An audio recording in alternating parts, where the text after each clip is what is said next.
February 1959. I spent 6 weeks at the National Sea Training School ship at Sharpness, Gloucestershire. I found a video from the 60s off the internet which will give you a little idea. The Vindicatrix was the nation's top sea training school and a vital stepping stone for a career in the Merchant Navy. The Vindy was berthed in Sharpness at the onset of war because the Severnside port was considered a safe haven. From here, more than 70,000 youths were trained.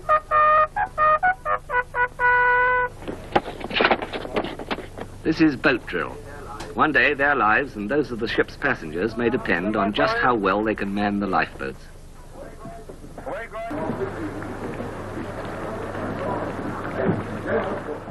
Being my first time away from home, felt very alone. I really don't recall much of that 6 weeks, probably the hardest time of my life. I passed the course okay, went home to wait for assignment to the ship. In the April, left home to report to the New Zealand Shipping Company Limited at Victoria Docks, London.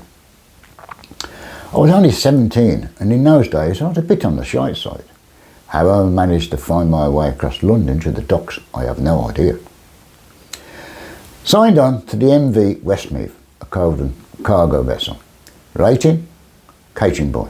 Wages, £13 5 per month.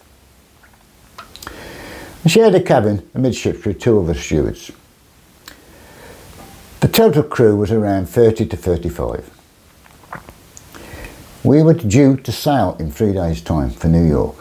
Sailing time 13 days, a great adventure. But then reality set in. Being a boy rating, I was the lowest of the low. My job was punchy boy, working with assistant stewards at meal times. The stewards were very good to me and taught me a lot. My first duties of the day, 5:30 AM, was to scrub 2 alleyways leading to the officers' and engineers' cabins. Many times I'd just finished when some of the engineers would come up out of the room after their break with their oily boots still on and walk down the alley I'd just cleaned. This was very frustrating for me, but there was nothing I could do about it. After breakfast, next duty was to clean the cabins of the officers and engineers, and they had to be spotless.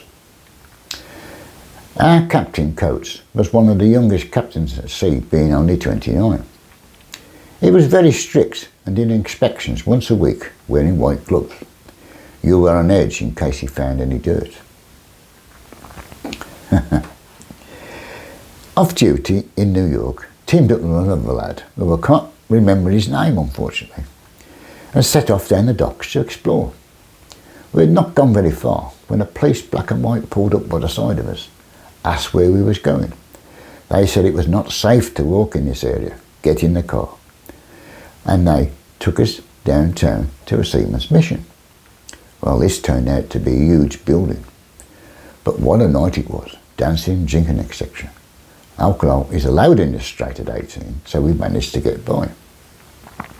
The cops came back for us and took us back to the ship. How good was that? But another time, on my own, strolling in New York, stopped to ask the cop the time. He said 4 after, and when I replied 4 after what, he said, "You were trying to be funny, bud." This also means that I did not have a watch at the time.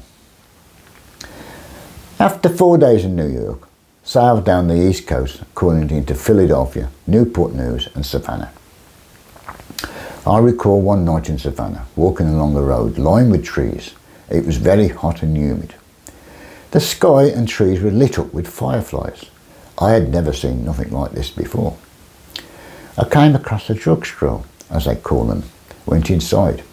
Never seen a store like it. It was like our milk bars, only they sold everything, with displays of cigarettes, cigars, nothing like this in the UK at this time. From Savannah, sailed via the Panama Canal into the Pacific Ocean, heading for Brisbane, Australia. It would be a 25-day sailing. It was strange not seeing land for all that time. Australia was like going back to the early 50s, I thought. You were made welcome, but they would still call you pommies. Sailed round the coast, calling at all major ports, taking 46 days. It was a 26 days trip from Australia back to the Panama Canal.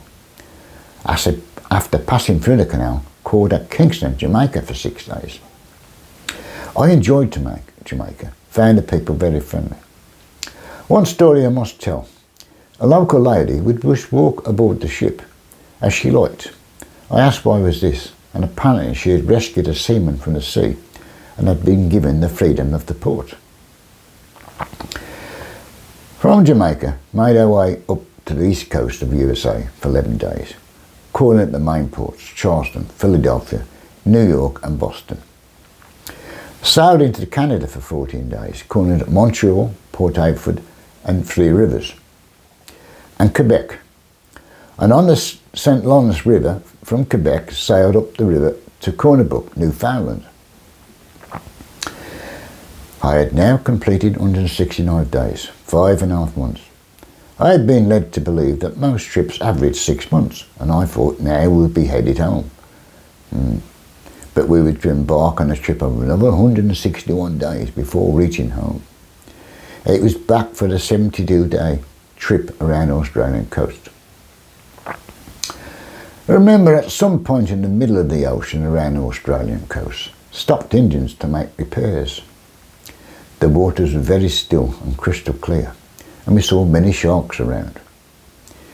One of the deckhands got a big meat hook and lowered it into the sea with a piece of meat on it, and it caught a big one. So we all had shark steaks next day. Now the sea was not always as calm as this. Going to show a video clip now of a ship in heavy weather. I experienced a storm just like this.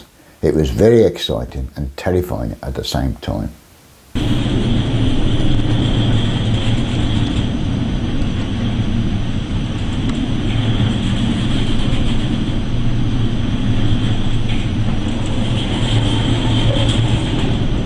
As you saw, not very pleasant. Finally left Australia and headed for Aden and the Suez Canal via Port Said, and into the Mediterranean, past Gibraltar into the Atlantic, calling to Dunkirk for a few hours. It was here I went ashore to a bar on my own again, and I got very drunk, the first time I'd ever been drunk. Got back to the ship and very hungry. All I could find was a jar of piccalilli in the mess. So I tipped it onto the table and ate it. The next morning there was hell to play over it. I didn't own up, I kept stum. From Dunkirk, a 3-day voyage to Manchester Ship Canal. Found this very interesting, sailing up a canal in England on a big ship. From Manchester, sailed around the UK, calling at major ports, ending in South Shields. Total trip 12 months, around the world twice, and signed off. I had only 7 days leave, but I was promoted to assistant steward, trebling my wages to £32.05 per month. I had to purchase a white jacket for this before returning. Signed on the 26th of March 1960 at Swansea. My duties now were to serve the officers' silver service at mealtimes. This was nerve-wracking at first, but soon got into it. Other duties were to look after the chief and second engineer's cabins. Did a trip around the UK coast before going via Panama to New Zealand and sailing around the coast for 63 days, calling at all major ports. I fell in love with New Zealand. It was like England, Wales and Scotland rolled together. The people liked the Brits, and it was one of the best experiences of my life. It was the only place in the world that for many years would have considered emigration to. It was to take 55 days from New Zealand to Liverpool and sign off, 16th of October 1960. The trip, 6 months, 22 days. While on leave, meeting old mates, they all seemed to be doing okay. We'll never know why I made a decision to leave the service. My time at sea had taught me about the world and its people. The only excuse I can offer is the grass being greener. And of course, this was to be another big life changer. Thank you for watching.